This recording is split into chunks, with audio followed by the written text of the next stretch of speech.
রনিদা রনিদা।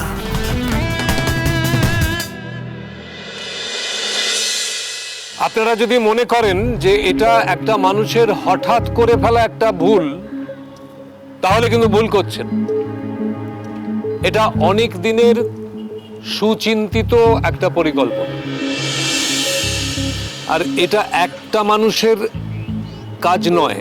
একদিনে একটা মানুষের পক্ষে এতগুলো কাজ করা সম্ভব নয়। এর পেছনে একটা র্যাকেট কাজ করছে। কতগুলো কাজ করতে হয়েছে ভাবুন।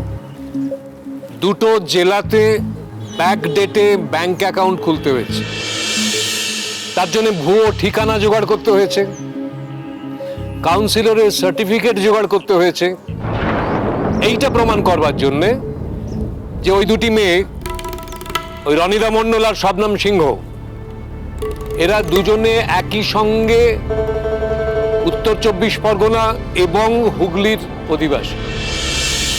জালিয়াতির মাত্রাটা একবার ভাবুন, কত বড় জালিয়াতি এটা। এরপর অপেক্ষাকৃত সহজ জায়গা থেকে তাদের নামানো হয়েছে। এরা ঠান্ডা মাথায় বাংলার ক্রীড়া জগতে ক্যান্সারের বীজ বপন করছে। এই অপরাধের কোনো ক্ষমা নেই। এবার আপনাদের যদি কোনো প্রশ্ন থাকে আপনারা করতে পারেন। প্রথমে সঞ্জয় সেনের আইনি উপদেষ্টা হিসেবে আমি স্বীকার করে নিচ্ছি, সঞ্জয় সেন যেটা করেছেন সেটা অনৈতিক। সঞ্জয় সেন কিছু ক্ষেত্রে আইনের সীমা লঙ্ঘন করেছেন, আমি সেটাও স্বীকার করে নিচ্ছি। কিন্তু এরপরেও আমার আপনাদের কাছে একটি প্রশ্ন রয়েছে। আচ্ছা, আপনারাই বলুন, বাঁচতে চাওয়াটা কি অপরাধ? বাঁচতে চাওয়াটা কি অনৈতিক? যদি বাঁচতে চাওয়া অপরাধ হয় তাহলে সঞ্জয় সেন সেই অপরাধে অপরাধী। কারণ সঞ্জয় সেন দুটি মেয়েকে বাঁচাতে চেয়েছিলেন। রনিতা মণ্ডল এবং শবনম সিংহ নামে এই দুজন ভীষণ ট্যালেন্টেড মেয়েকে সঞ্জয় সেন বাঁচাতে চেয়েছিলেন।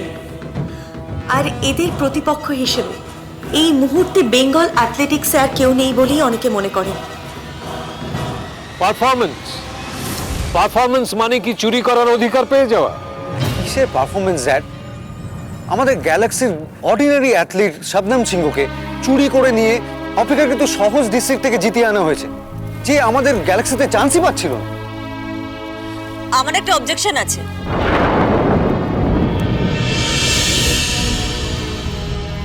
শবনম সিংহকে অর্ডিনারি অ্যাথলিট বলাতে মিস্টার দীপরাজ ভৌমিক জেনে শুনে মিথ্যাচার করছেন। কারণ যারা জানেন তারা জানেন যে শবনম সিং এর 100 আর 200 মিটারে টাইমিং ন্যাশনাল রেকর্ডের কাছাকাছি।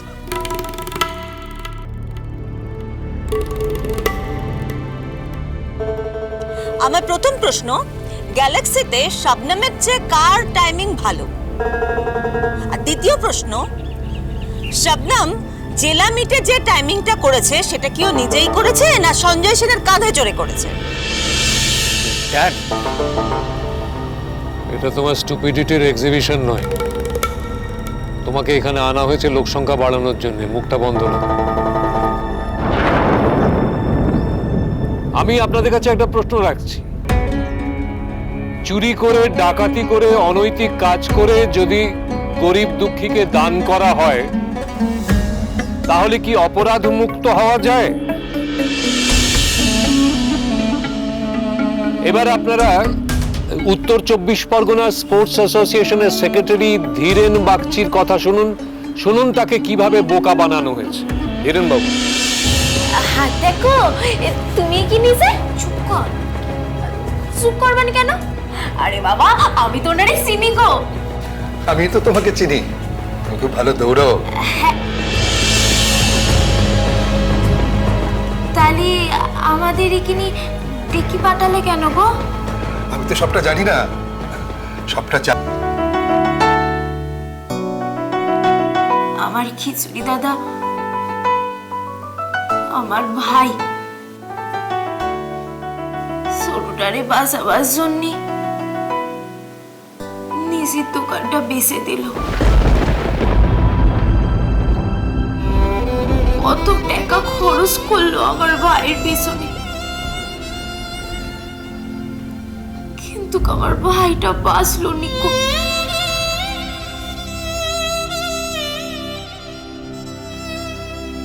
খিচুড়ি দাদার দোকানটাও বাঁচলো নিকো।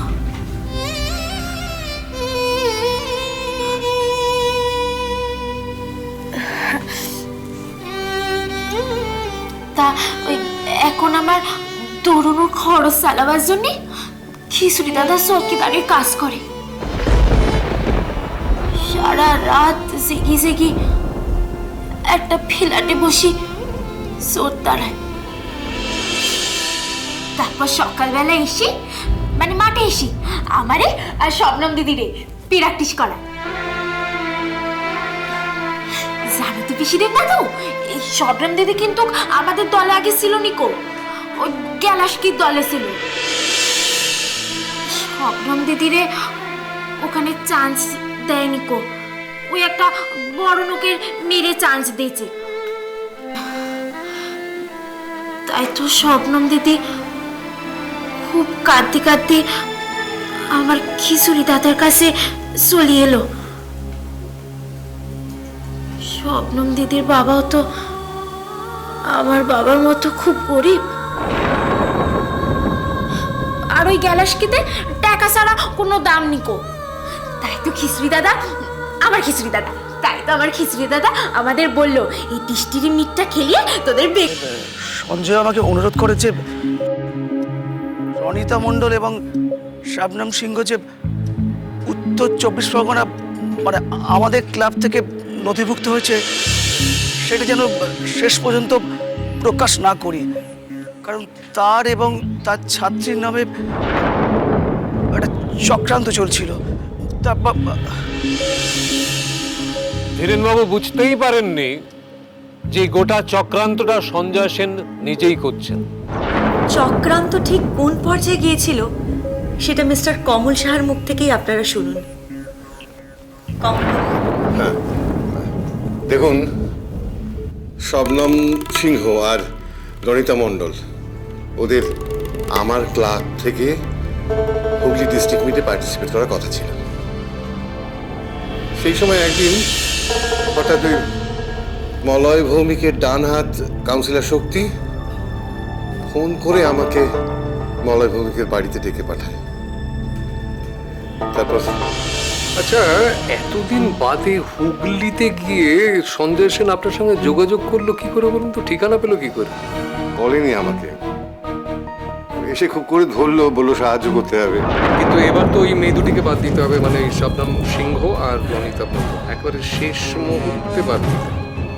ওদের বাতিল করতে হবে ডোপ টেস্টে কলঙ্কিত নির্বাসিত সঞ্জয় সেনের কাছে ট্রেনিং নেওয়ার কারণ।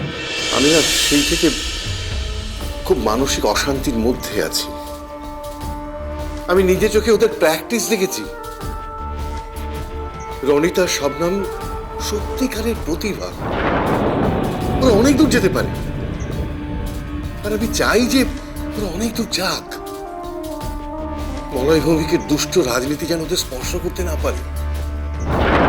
তাই তো মলয় ভৌমিকের হুমকি সত্ত্বেও আমি আজ এখানে এসেছি কনফেস করার জন্য। এতক্ষণে এটা নিশ্চয়ই আপনাদের কাছে পরিষ্কার যে কিছু অসৎ দুর্নীতিপরায়ণ মানুষ বাংলার ক্রীড়া জগৎকে ধ্বংস করার খেলায় নেমেছে, কিন্তু আমরা লড়াই ছাড়ছি না। গ্যালাক্সি সর্বশক্তি দিয়ে এই দুর্নীতির বিরুদ্ধে লড়াই চালিয়ে যাবে। আমি মাননীয় কাউন্সিলর শ্রী শক্তি রায়চৌধুরীকে অনুরোধ করব যে গোটা ব্যাপারটা ক্রীড়ামন্ত্রীর গোচরে নিয়ে আসবার জন্য।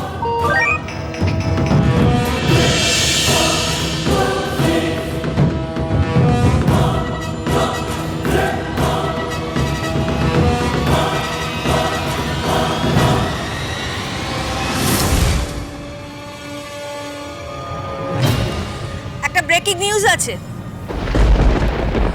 পরবর্তী নির্দেশ না আসা পর্যন্ত সঞ্জয় সেনের যে কোনো অ্যাথলেটিক্স কোনো কম্পিটিশনের মাঠে নামা নিষিদ্ধ, ফেডারেশন বলেছে। রনিতা মণ্ডল এবং শবনম সিংহের ওপর থেকে সাসপেনশন তুলে নেওয়া হয়েছে।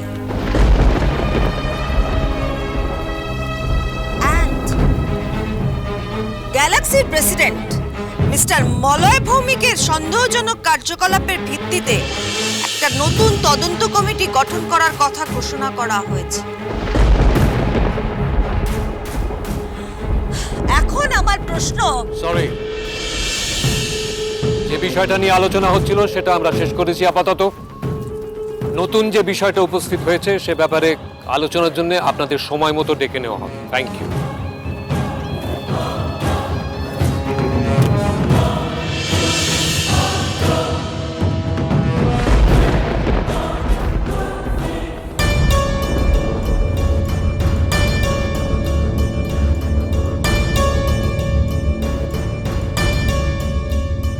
বাড়ির সামনে এত লোক কি করছে? ও বুঝেছি, এটা রিপোর্টার। আবার নতুন ড্রামা। না what is it this time? Comedy না ট্র্যাজেডি?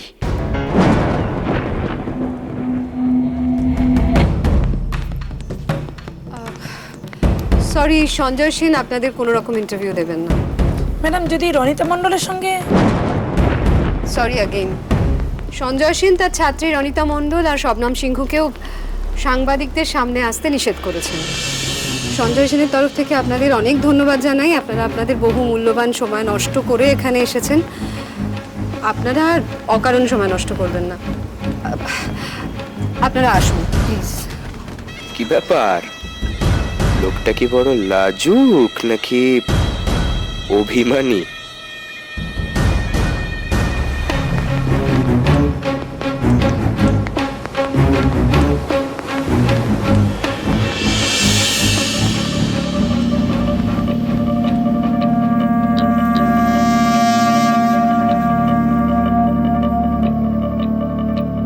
আচ্ছা, ড্রামাটা যদি প্রাইমারিলি কমেডি হয়, তারপর ফাইনালি যেটা হবে সেটা নিয়ে কি হবে ভেবে এখন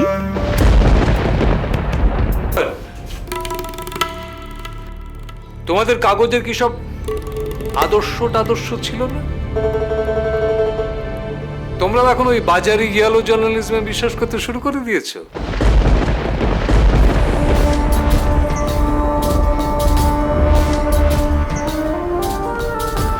ইয়েলো জার্নালিজম ব্যাপারটা কি, সংজ্ঞাটা কি, সেটা সম্পর্কে তোমার স্পষ্ট ধারণা নেই মলয়।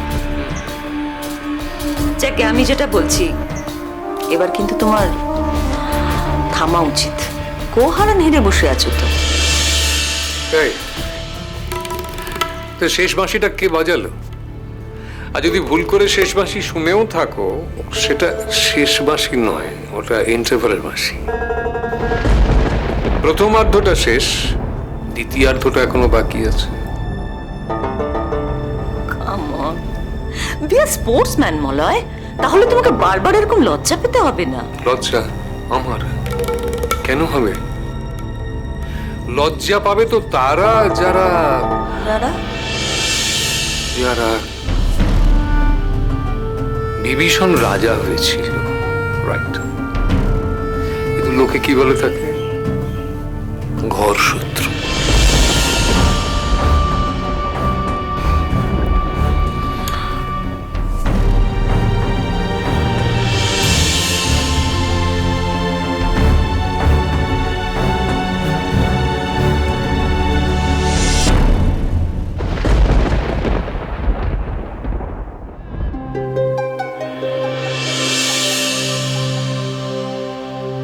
না যাজ্ঞসেনী, এটা কিছুতেই সম্ভব নয়। সঞ্জয়, এটা আপনি কি বলছেন? কি এটা রনির জন্য কত বড় সুযোগ, সেটা কি আপনি বুঝতে পারছেন না? আমি বুঝতে পারছি যাজ্ঞসেনী, কিন্তু কিন্তুটা কি সঞ্জয়? এত কিন্তু কিন্তু আপনি কেন করছেন? দেখুন যাজ্ঞসেনী, আমি মনে করছি যে এই প্রচার রনির মনোসংযোগটা নষ্ট করে দেবে।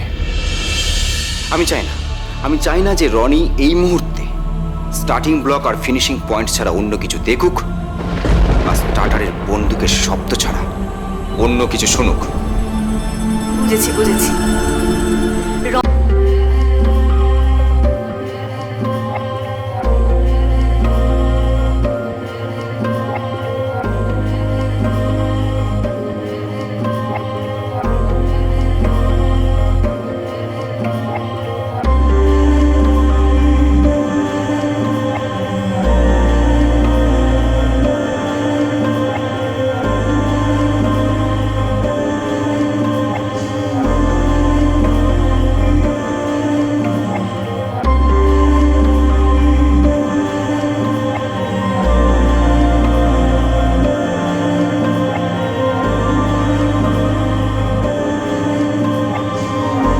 সরি মতো করি।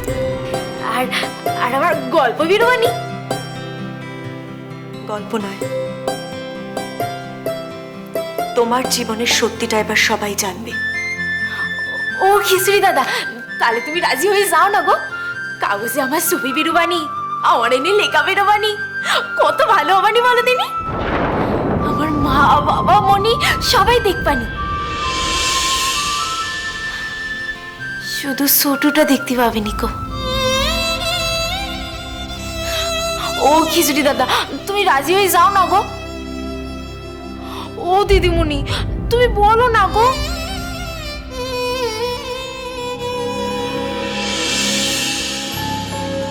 এভাবে সকলে আমরা কাগজে দেখবানি, আর তখন ওই বট কথা বুঝবানি যে আমরা কত ভুল কথা বলেছিল। রনি, জানি যে ঘরে যা। বড়দের কথার মাঝে ছোটদের থাকতে নেই, জানো না? যাও যাও।